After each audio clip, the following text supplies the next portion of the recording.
Oi pessoal, meu nome é Verônica, eu vou falar com vocês hoje um pouco sobre estruturas celulares e tipo de bactérias. Existem duas classificações atualmente em relação a reinos e domínios. Tá? A classificação que existe ainda em muitos livros didáticos é essa, dos 5 reinos. Então, os reinos já conhecidos e um deles é o Monera. Dentro do reino Monera, a gente tem arqueobactérias e eubactérias. Tá? A classificação nova trabalha com domínios. Então, são 3 domínios: o domínio das eubactérias, o domínio Archaea e o Eukarya. Tá? Qual é a diferença de um para o outro? Esse domínio novo, ele trabalha melhor em relação à genética e à taxonomia de tudo que ele classifica, tá? Mas a gente vai usar hoje o Monera, que é o mais tradicional. Então, a gente vai falar de arqueobactérias e eubactérias. Essa é uma estrutura básica, tá? E tudo que está aqui é relacionado aos 2 tipos de bactérias. O que está para cá, fímbria, mesossomo e flagelo, são estruturas relacionadas somente às eubactérias. As arqueobactérias, então, elas são seres que vivem em ambientes extremos, tá? E a maioria delas é quimiosintetizante, tá? Ambas são procariontes, o que significa que elas não têm nenhuma divisão em relação ao material genético delas e o citoplasma onde ele se encontra, tá? A gente não tem a presença de envelope nuclear, que também é chamado de carioteca ainda, tá bom?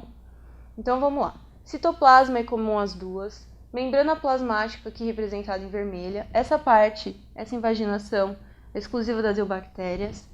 DNA, o DNA de bactérias é sempre circular, tá? E nesse caso ele é único, ele não tem fita dupla, tá? Ribossomos e parede celular. A parede celular, ela é também comum às duas, tá? E é a composição dessa parede que vai ajudar, que é usada para separar uma arqueobactéria de uma eubactéria, entre outros detalhes.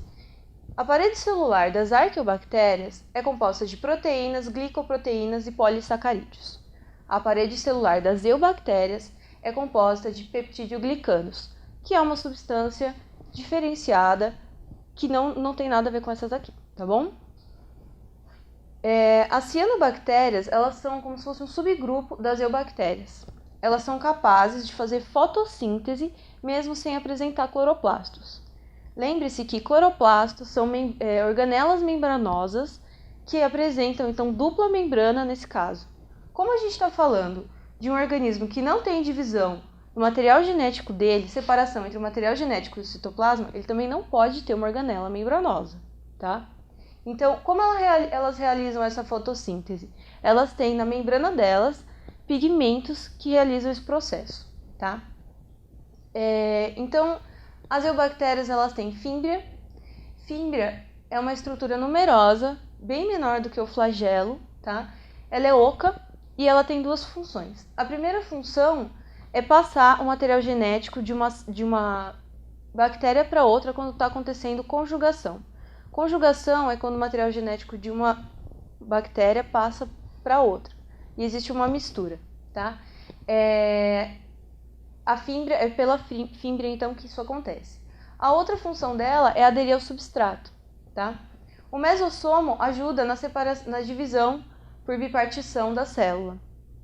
E o flagelo está relacionado principalmente com o movimento.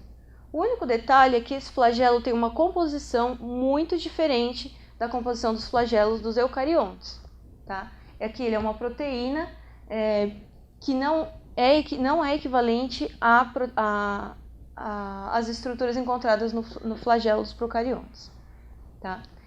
Então, o que é essencial lembrar aqui?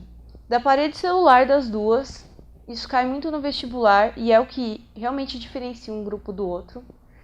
Lembrar que as arqueobactérias geralmente vivem em ambientes extremos, tá? E são quimiosintetizantes. As eubactérias têm um modo de vida diversificado, bem como a forma como elas obtêm energia e nutrientes. Elas são, às vezes, heterótrofas, às vezes autótrofas. Isso varia de acordo com a bactéria, tá? e que as cianobactérias realizam fotossíntese sem ter cloroplastos. Bom, pessoal, é isso. Até a próxima.